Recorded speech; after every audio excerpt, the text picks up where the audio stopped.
Continuamos en Entre Líneas, vamos a hablar ahora con los concejales María Alicia Panza y Martín Carranza, ambos de Cambiemos. A los dos, muchísimas gracias por venir al programa. ¿Qué tal? Gracias. Buenas noches y gracias por invitar. Bueno, el Ejecutivo está avanzando en una reforma del inmobiliario con algunas características que, bueno, ustedes se han encargado de observar y en criticar en algún caso. En términos generales, ¿cómo lo ven al proyecto y qué le observan en particular, ¿no? Sí, en general una mirada del presupuesto. Vemos que es un presupuesto que desde nuestro punto de vista y bajo nuestra interpretación, bueno, notamos una desinversión importante en lo que es materia de obra pública financiada por el Estado municipal.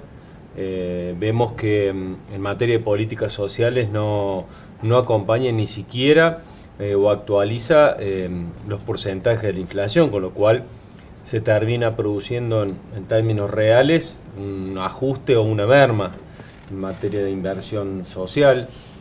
Nos preocupa que no están los programas de vivienda social, que tan caro al Estado municipal, a la municipalidad, pero sobre todo a los vecinos y a la necesidad de que haya una política sostenida de viviendas, ya sea para clase media, que con mucho esfuerzo le cuesta mucho llegar a la vivienda, al terreno primero, y por supuesto, imagínense a sectores sociales que no tienen menos posibilidades de acceso. Y planteamos que generaban al principio muchas dudas el impacto de este revalúo, que de nuestro punto de vista termina siendo un tarifazo encubierto, no solamente porque hemos notado y percibido que genera en algunos sectores de la ciudad mayor inequidad, pero aparte genera una condición de aumentos que van a impactar mucho en cada uno de nuestros domicilios, y creemos que eso rompe con el discurso que plantea el gobierno municipal, el intendente, que es progresivo y equitativo. Creemos que es inequitativo, pero además no es progresivo. Así que en ese marco creemos que nosotros, además de que no se han tenido en cuenta muchas propuestas que hemos planteado, ¿no? Concejal, ¿en qué se plasma este planteo que hacen ustedes de que no es lo equitativo ni lo progresivo que el gobierno ha promocionado cuando presentó el revalúo? Sí, básicamente hay 3 o 4 puntos fundamentales. Primero, hubo una crítica muy importante y creo que todos lo recordamos cuando en su momento se definió poner 100 pesos el valor del terreno a toda la ciudad de Río Cuarto. Bueno, fundamentalmente de quienes hoy gobiernan fue la crítica más importante, ¿no? Que le costó mucho en su momento al gobierno salir de toda esa situación. Bueno, hoy hacen exactamente lo mismo, solo que lo duplican. Esa es la primera inequidad, se vuelve a llevar el valor del terreno, no depende de nada, de 100 pesos se lo lleva a 200 pesos. O sea, algo que solamente lo que hace es duplicarse. Segundo, no se trabajó en ningún momento en el tema de las zonas. Creo que era muy importante esta evaluación de una vez por todas poder eliminar las zonas o armarlas o definirlas de otra manera. Tampoco se trabajó con los mínimos y los máximos de otra forma que no sea solamente aumentarlos. O sea que de alguna manera se plantea una fórmula que claramente no era el punto de discusión, hacía falta una nueva fórmula del inmobiliario, pero se termina recurriendo a lo mismo que está y lo que simplemente se hace es aumentarlo al impuesto. Yo creo que era una oportunidad importante. Se nos había prometido cuando el secretario fue a dar el informe anual de que iba a ser un tema de discusión y lo iban a poner a consideración en el Consejo. Bueno, eso implicó que solamente el secretario fuera una semana antes, que nos llevara 2 ejemplos, o sea, realmente no hubo ámbito de discusión. Y creo que había muchísimas formas de implementarlo para realmente hacerlo equitativo, para trabajar en la liberación de las zonas, en los mínimos y los máximos, que la fórmula tal vez diera lo que tenía que dar y se definiera de ese total si este año se aplicaba el 10%, si se aplicaba el 15%. Creo que había muchas formas, creo que hubiese sido importantísimo el debate y no solo esto, que lo único que hace es tener una fórmula, pero se sigue manejando todo lo demás y termina en algunos casos dando aumentos que van a rondar casi el 200%. ¿Qué porcentaje en promedio va a haber? ¿O qué escalas? La verdad que es muy difícil eso, realmente estamos muy preocupados cómo va a ser el impacto cuando lleguen los cebolones en enero, porque en los casos o en las pruebas que hemos hecho es muy dispar. Hay zonas que en algunos casos casi no tienen aumento y otros aumentan hasta el 200%. viviendas con mucha disparidad de metros que prácticamente pagan lo mismo. O sea, no hemos podido ver, obviamente con la información que contamos, que también es limitada, como les decía, no hemos podido hacer un análisis para decir esto es una realidad, es pareja, se da de esta manera en todos lados. No, es muy dispar, en todas las zonas hemos visto aumentos muy importantes, o sea que bueno, desde ese punto de vista es la preocupación de cómo va a ser el resultado cuando los ceblones lleguen a la calle.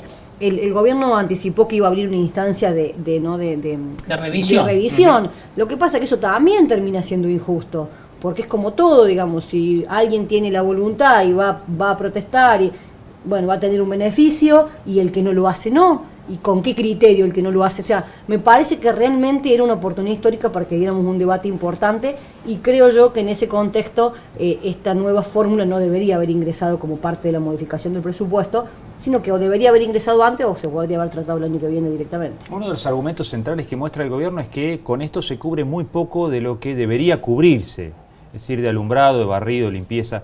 Y que además los montos que paga la mayoría de los vecinos es muy poco comparado con otras cuestiones como muestran servicios de cable o lo que sea. ¿Está bien esa argumentación? Hay algunos diagnósticos que coincidimos, porque lo venimos planteando antes, digamos. El ABL que pagamos los riocuartenses, alumbrado, barrido, limpieza, sobre todo que lo lleva adelante menos el alumbrado ahora, en la misma empresa, Cotreco. Sabemos que representa un porcentaje entre el 30 y el 40%, que no alcanza a cubrir el costo del servicio. Esto es una realidad y lo venimos planteando hace tiempo. Nosotros queremos ser bien claros. Creemos que era tiempo y así avanzamos cuando nos tocó gestionar en avanzar en un revalúo. Está claro que no era el revalúo que nosotros pensábamos. Primero, porque tiene que ser bien claro, tiene que ser bien preciso. Hay que hacer un proceso de profundizar la información, de mezclar con los servicios, las calidades constructivas, las superficies, y por el otro lado ir explicándole al vecino. Lo que nosotros no entendemos es por qué la forma en cuanto a la rapidez que suben o actualizan la tasa. Porque se va a encontrar una banda, lo que ustedes hablaban recién, que va de 60 a casi el 200%, en distintos lugares de la ciudad, y nosotros creemos que eso podría haber sido paulatino, progresivo. El gobierno dice que si bien los porcentajes son importantes de aumento, se parte de cifras muy bajas. Se parte de 60 pesos, entonces pasa a 120. Sí, pareciera que no impactara mucho en el bolsillo. Está bien, nosotros queremos agregar algo, porque hay que ver en qué contexto se dan las cosas. Para nosotros es muy importante entender la situación y el contexto que tiene el gobierno municipal. Nosotros decimos, como corresponde y como le corresponde a Río Cuarto, no al gobierno municipal, está teniendo una lluvia de recursos, una inyección permanente de dinero, ya sea porque el gobierno nacional está trayendo los recursos que casi nunca dispuso para la ciudad de Río Cuarto en muchísimas obras que todos vemos, desde la planta, asfalto, pavimento, cordón, cuneta. El gobierno provincial, que dice este gobierno municipal que es de su mismo equipo, desde el Banco Provincia, créditos, giros al descubierto que generan los intereses más altos, pero además muchas obras que le hace el gobierno provincial a este gobierno municipal. Además, el gobierno utiliza sus herramientas, que son el toma créditos, endeudamiento a niveles nunca vistos en la ciudad. Y además, con este condimento de que son en dólares. En este contexto tiene una situación de déficit creciente que muchos de ustedes la conocen y se ve reflejada, y creemos que verdaderamente no están gastando bien. Entonces decimos, lluvia de recursos, administra mal, gasta peor y nos endeuda a niveles insospechados e incluso en dólares. En ese contexto se aplica este revalúo de esta forma. Por eso es que no nos cierra este esquema que está planteando en términos de administración del Estado municipal. ¿Hay una necesidad permanente de recursos del gobierno? Hablaba de endeudamiento, de llegada de fondos. ¿Esto habla de una administración deficiente? Sí, en realidad lo que al Estado municipal siempre, obviamente todo le cuesta más, siempre los recursos son escasos, siempre las necesidades son ilimitadas, ¿no? desde el Estado municipal. Se había planteado que la supuesta o la necesidad de la emergencia económica era para que las cuentas, según entendía este gobierno, quedaran de una vez por todas en orden y equilibradas. Bueno, lejos de pasar eso, la situación se agravó, digamos. El déficit durante todo el 2017, vamos a ver cómo cierra el año, fue creciendo significativamente trimestre tras trimestre. Eso agravado, por lo que explicaba el concejal recién,